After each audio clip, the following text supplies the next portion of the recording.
audible, sir. Yeah, thank you so much. Good morning, everyone. Good afternoon, I should say. I'm really thankful to SHW and all the colleagues in SHW for facilitating my participation through online. I'm really sorry I'm not able to come personally, but I would like to be with you in this session. So I'll quickly go through some of my ideas and what learnings we have from COVID and how do we use this learning for us building stronger health system. I would like to share some of my thoughts with you today. So Dr. Bakshi made my life easy. He also shared some concept of health system strengthening, the WHO framework for health system strengthening, and what are the health system strengthening activity and how do we differentiate health system strengthening versus health system support functions, and health system thinking. What do we mean by health system thinking? And how do we design health system interventions?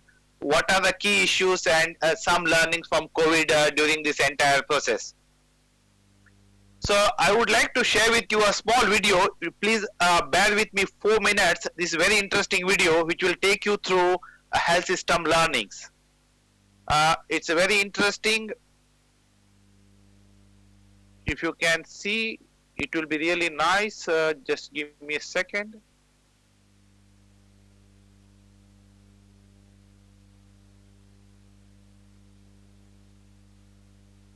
Sudha, can you share the screen? Is it possible?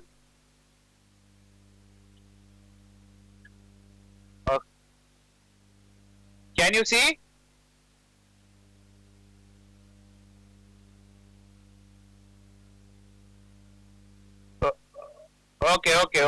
Okay.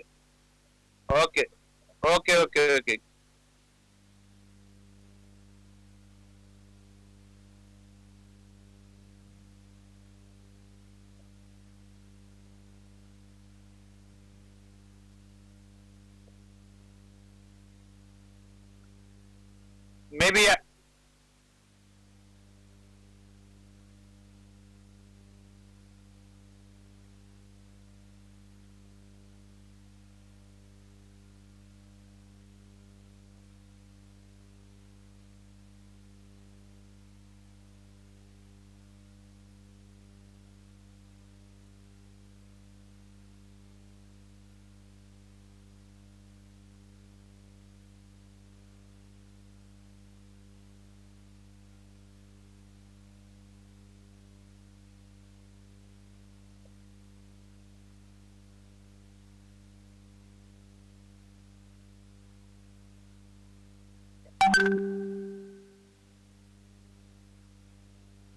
okay. Maybe I'll move on to I'll skip the stop the video and I'll use the slides.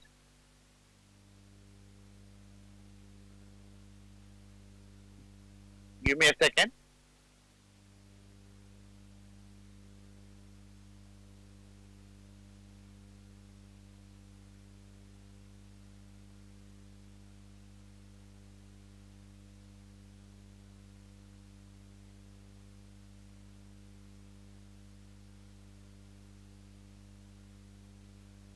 Do you hear the video or no? Sir, video is not running here. Okay. Let me stop.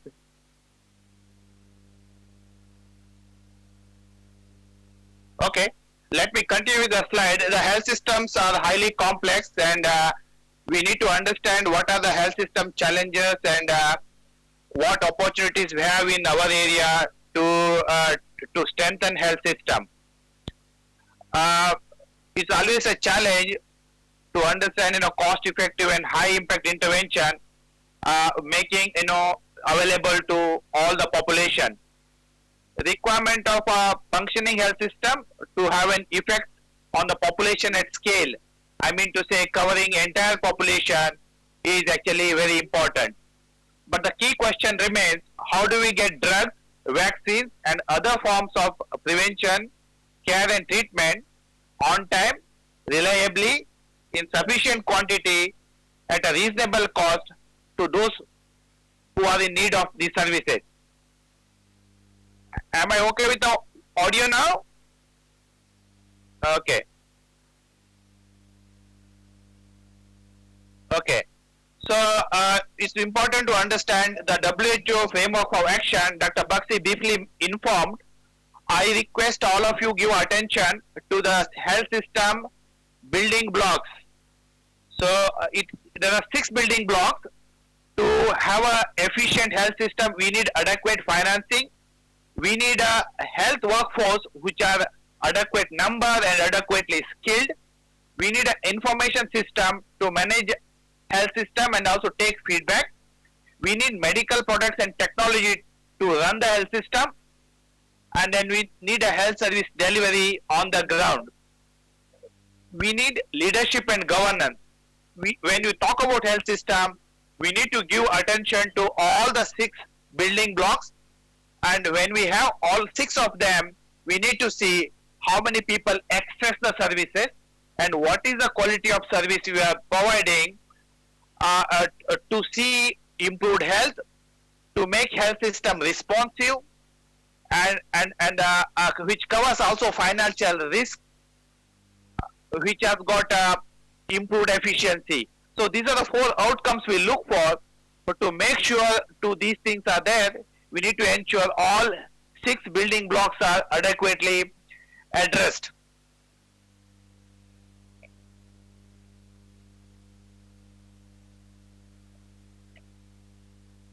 So integration of building blocks is very important. We need leadership for sure, as I mentioned, human resources, pharmaceutical. But what I mean to say here is there is the integration of building blocks. When we think of health system, let us discuss about building blocks, each one of them, and see during COVID how we are coping with these things. Building block 1 is service delivery. Integration of programs at the point of service delivery is very, very important. Mamta Divas package which designed by Gujarat government is one of the excellent example about integrated packages. Continuity of care, is from antenatal period to delivery, postnatal care. It also holds good for other services, is very important. Am I audible clearly or is there any disturbance? There is no disturbance, sir. Go ahead. Okay. So definition of roles of primary and other levels of care in delivering package is very important. Establishment of service standards is actually paramount important. When we think of health system, we are thinking service delivery 3 platforms. One is definitely as healthcare facility. The second level care is the outreach services. In Gujarat, Mamta Divas is classical example and good example where integrated service delivery is happening. And we also have a care at home. But we also need a referral system. Whenever we need to refer people to next level, there should be efficient health system. We should be happy the Gujarat model of referral transport run by 1041 is one of the good example of efficient referral health system in India. So we should be proud about it.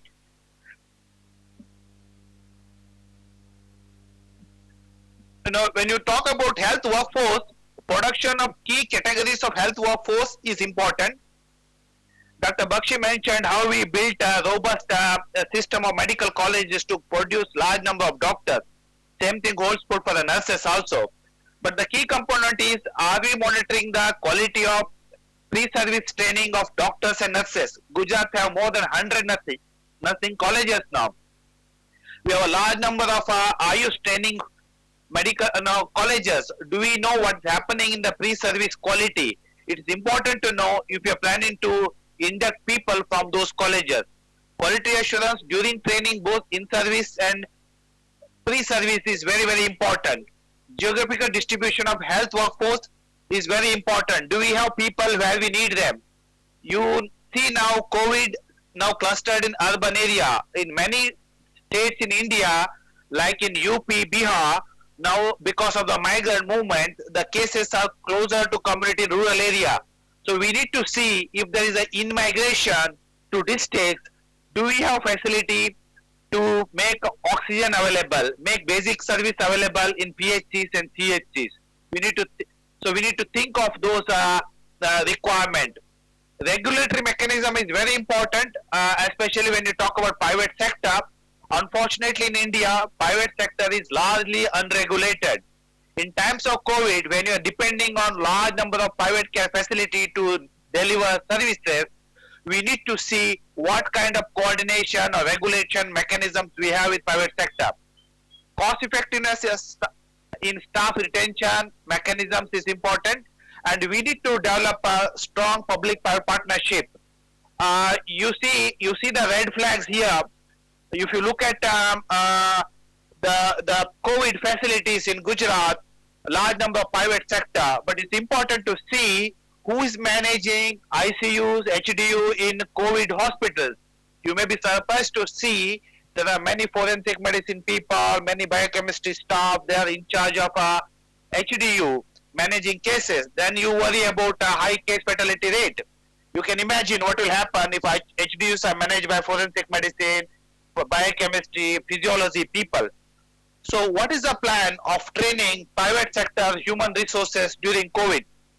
It's good to have a PPP, but we also should understand whether all the people who are put in a COVID facilities are adequately trained. So these are good things to understand. Obviously, we need a skill mix and we need to have some task shifting because it's extraordinary circumstances where we need large number of human resources.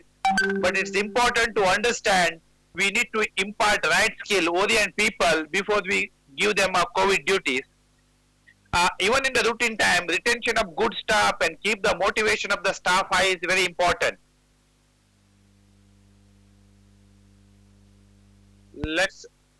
So there are three elements of capacities. Orientation alone will not empower people. We also should make sure that motivation of the staff is kept very high, and all the staff who are put on duty should ideally accept the duties. And there is something on authority. Do they have the authority to carry out the role? I'm talking about routine health system. And then the people need resources to deliver what they are expected to deliver. So I will request SIW and also all the government authorities to consider empowering the health human resources so that they will be able to deliver what they are expected to deliver.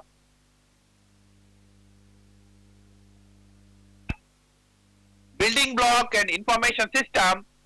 If you see, every health system require an information system. Ideally, we need an information coming from HMIS and also a lot of surveys and census. But what is important here is the policy are made based on the triangulated information coming from MIS as well as surveys. Medical colleges and RMTs can also greatly contribute by providing information on supportive supervision and informing the system what is happening on the ground. This will be very, very important. So you need to understand information systems are important, but you see what happened to IDSP reporting system during COVID. Can we build more resilient, real-time, disaster resilient MIS system? If you can do that, that will really help us in managing a health information system even during emergency.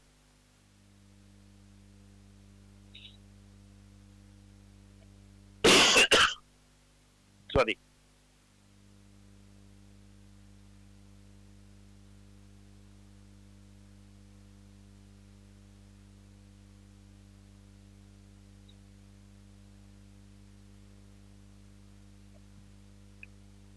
So medical products, we need vaccines, technologies, when integration of pharmaceutical supply with service delivery, it's very important.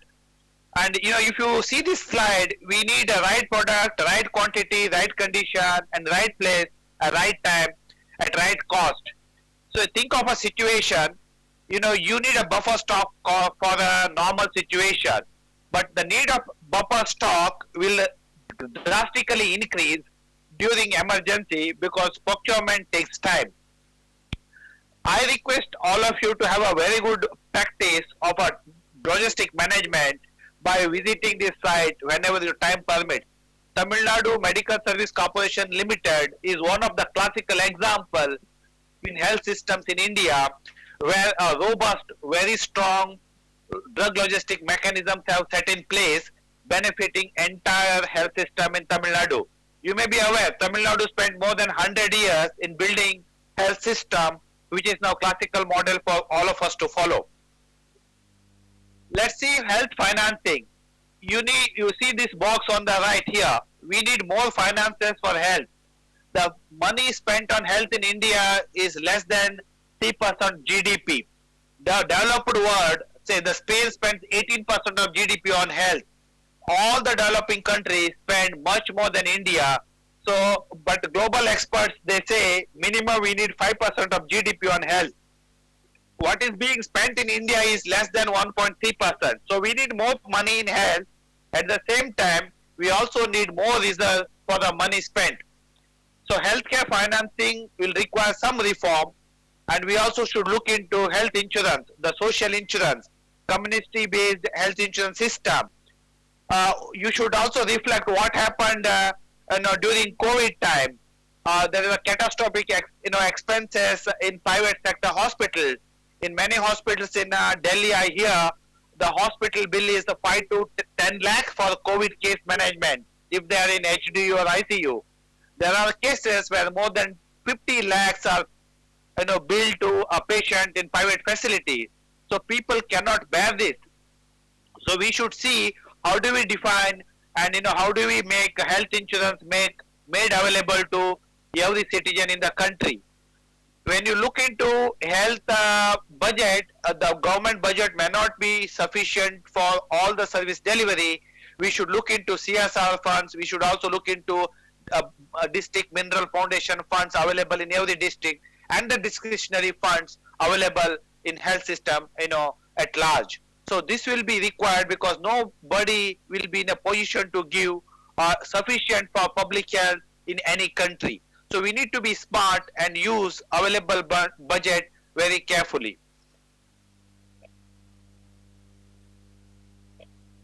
Let me move on to the next slide. Sorry for the technical glitches experienced. There are some glitches. Really sorry. Okay, building block is actually leadership and governance. We look for kind of a one plan, one budget, one report. That means to say there should be a strategy and guideline coming from the state level, which is actually standard, which everybody can say, everybody can follow. But it's very important at the same time to also see accountability structures across health system. Adequate number of program managers also required to run health system. You should see in routine time, do we have adequate number of managers at state level? Do we have adequate number of medical superintendents to run the hospitals? If it is not there, how do you manage management of health system at the time of emergency? So skilled people need to be posted, when they are needed. So we cannot put people who are not skilled and expecting them to manage all the cases, even during COVID times.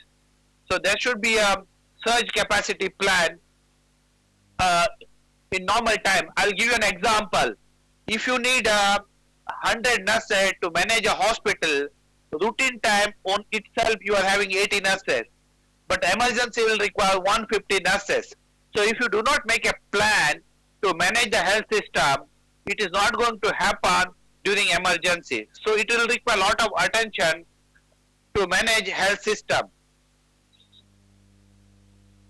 There is a difference between health system strengthening and health system support. Maybe I'll just skip this slide and will tell you health system strengthening requires a long-term plan. It will have to look into the results as a focus, and it should have a strong policies. Maybe I'll skip this for the. So there is a cube view of health system. Let me explain this. So these 6 building blocks of WHO are required for every program service delivery. But then you have programs, different programs, national flagships. You have TB program, HIV program, immunization program. Each of these programs will require inputs, policies, regulation, organization structures, and behaviors or communication plan. So we should be giving attention to these building blocks when you design health system. Otherwise, designing a training plan alone will not help you to deliver services on ground. So the cube view, I'll share this presentation for all of you, but it's important to understand the cube view of health. So there is no fixed menu if you want to design health system strengthening activities. It should be customized to the country and to the state. But health system strengthening, you should focus on all the three dimensions mentioned in the cube and address country specific or state specific need. The capacity building component, we need to focus on the outcomes, what we are looking at. And we need a more financing, we need more quality assurance mechanism, we need to think of how to build capacity of private sector, either helping them to do themselves or see whether a public-private mechanism can be set up to build their capacity. So whenever you are thinking of an intervention, you need to ask some key questions. Does the intervention have a cross-cutting benefit beyond a single disease? Does the intervention address policy and organizational constraints and strengthen the relations between the building blocks?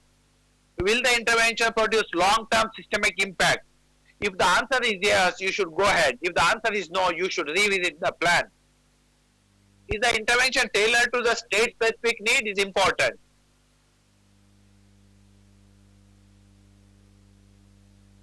So you are busy in managing or doing lot of activities, but we should ideally look for whether all these activities are taking us to some outputs. I mean, operational changes in the products and services, and we need lot of outputs to make an impact or outcome.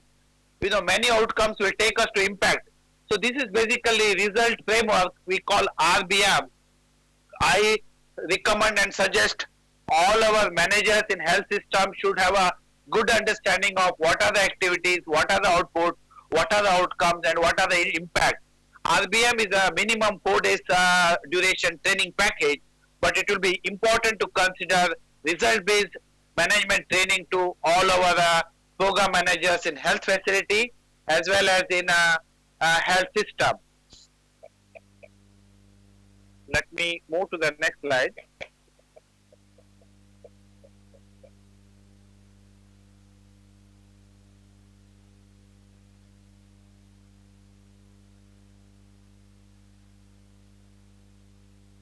If you look at this screen, I would like to bring it to another component. We should work on an equity program. You see the picture here. This small child will require more support to see the match. This one requires some support, but this person may not require any additional support. But what happens in health system? We end up in giving same kind of budget and resource to all facility. Some facilities will require more, but some require less. But this kind of equality-based program will not help much. So you require a fairness. You need to see who requires what kind of support systems, what kind of budget, what kind of HR resources. But if you distribute your budget across all the facilities, all the districts, same, you will end up in this kind of scenario. You will spend resources, but people will not be able to, this kind of people will not be able to get benefited. What we need to do is, look at the equity focus, bring fairness in everything we do in health system. So I'm coming to the last few slides. There is something called bottleneck analysis. You need to see what is the number of people we are responsible to serve. So on this slide, you see large number of people. I'll take an example of immunization. So in Gujarat, say if there are 12 lakh people taking birth every year, our system should plan to deliver services to 12 lakh babies for immunization. In reality, what happens, the large number of people, we are not in a position to deliver services. Think of migrants. I heard in Surat alone, there are 17 lakh people left Surat city after lockdown, or post-lockdown. So we do not have a plan to cover all the people. Say, think of a health system where we are able to deliver services to around 90% people. So we are in position to deliver 90%. That means around 10% we are not in a position to deliver health services. So, and among the people who are making services available, whether everybody come to take our services, maybe another 10% are not in a position to reach out to our services. They are taking from elsewhere or they are not coming. And among the people who are coming, where services are made available, whether everybody accepts our services, you should see.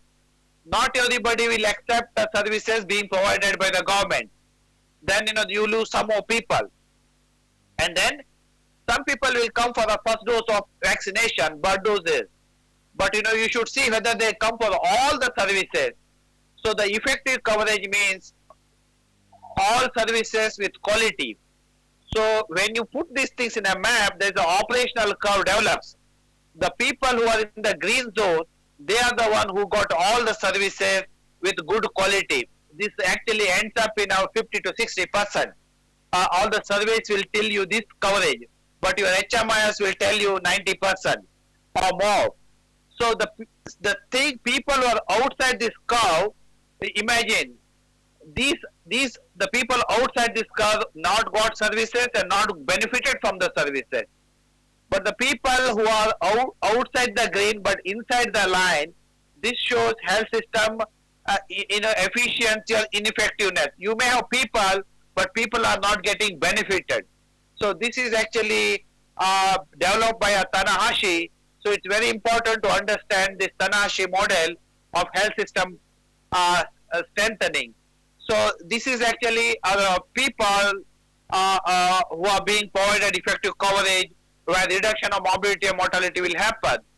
But on the other side, people not being provided effective coverage. So we should be mindful of this situation. One of the last slide I would like to share is, when you want to provide universal health care, you have limited funds. You can take these services to more people, or you can provide more number of services. So you have a limited role. So you need to really plan well using your limited funds. When you are designing the health systems for everybody in your state. But we should be mindful. We will not have all the funds to take services to all the people all the time. So we need to be really smart when we are designing the health system. Let me move on to the next one. I'm closer to end, my presentation. Give me a second. Let me move whether I see I can. Yeah. So there are a lot of lessons. I was working in Bangladesh as a health system strengthening specialist, and we worked on a system called DHIS, District Health Information System, which was very efficient, a lot of accountability. Here there are some special features. The facility bulletins were available for the health managers.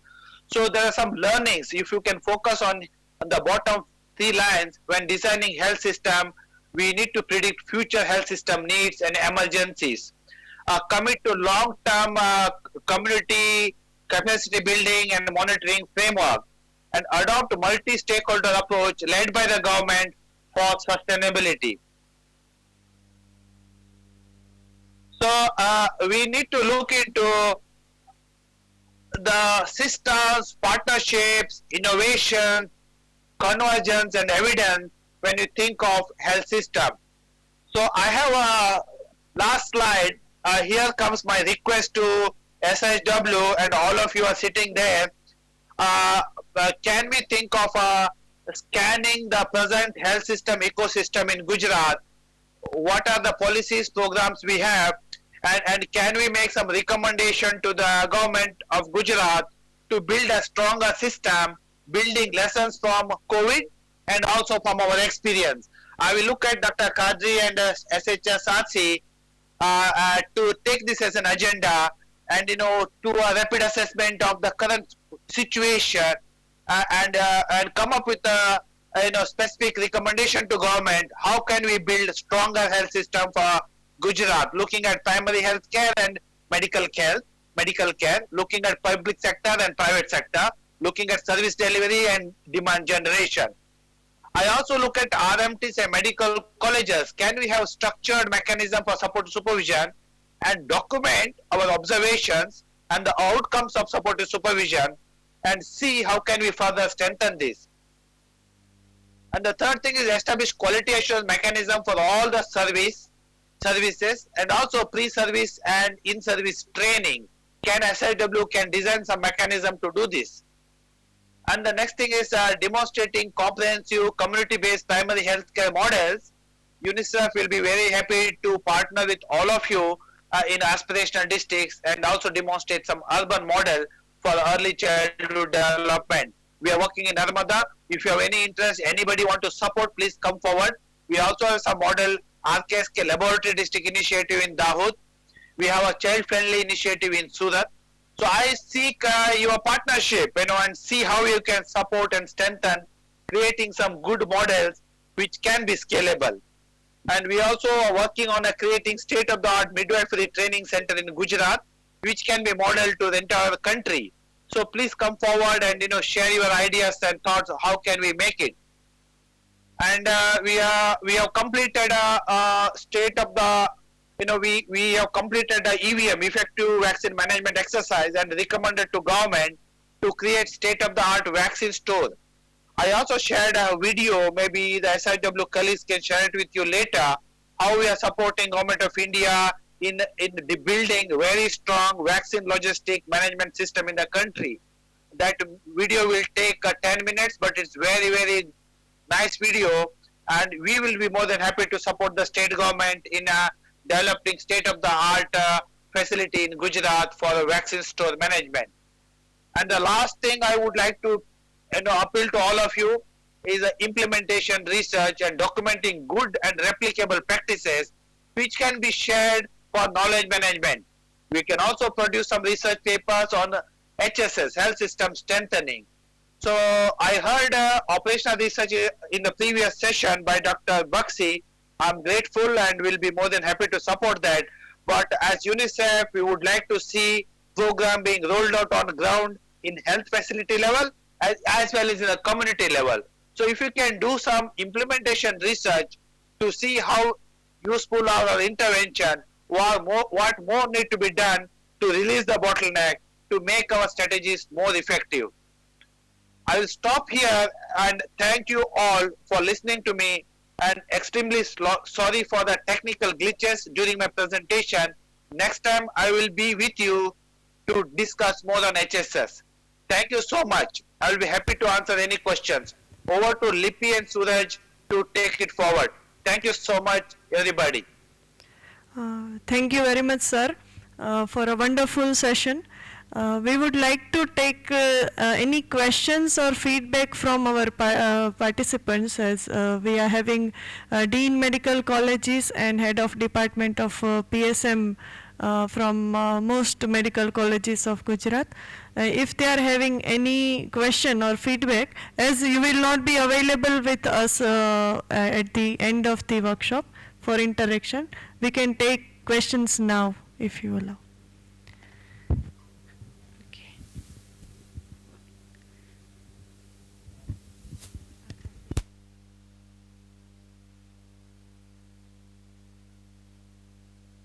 Any questions?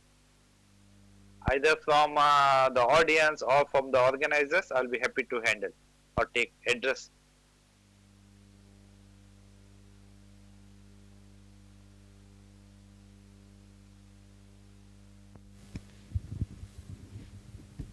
I really appreciate the way you actually maintain social distancing in the in your institution. Really appreciate everybody maintaining social distancing measure. I would like to see you in person. Next time I see Dr. Bradresh, Dr. Baxi, the many known faces. I'm really thankful to you, and I'll also request you. There is a module we developed with support of SHW and GSEX on safety and well-being through psychosocial care and support for healthcare workers. So this is timely, and please use it to build capacity and also ensure your staff stay safe physically as well as mentally. Nice module have been designed with the support of all the expert psychiatrists in the state. Please use it. We also undertaken a rapid study on the private sector current practice for maternal and newborn health. We had interacted with 670 experts across Gujarat. We have disseminated the findings of this study, and this also will be available. I request all the medical superintendents and deans to have a look at this report and design some public-private partnership model to ensure continuity of RMNCHS services during this emergency and also to fight COVID during these difficult times. If there are no more questions, I'll be very happy to say thank you and wish you all the best and look forward to see you very soon in person. Thank you so much.